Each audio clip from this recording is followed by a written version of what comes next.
Hello there, welcome back to the channel.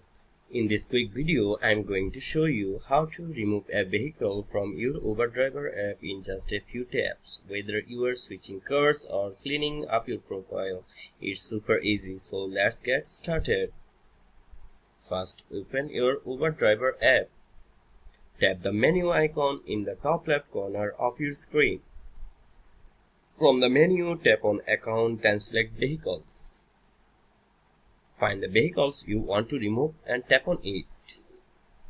Now scroll all the way, drop down and tap Delete Vehicle in the bottom left corner. You will be asked to confirm. Just tap Delete Vehicle again and you are done.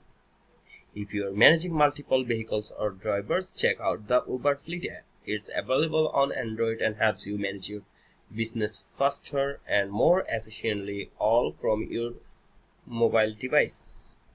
And that's it. Super simple. If you found this helpful, give it a like and don't forget to subscribe for more driver tips. Got questions or need help adding a new car? Drop a comment below. I've got you. Drive safe out there. See you in the next one.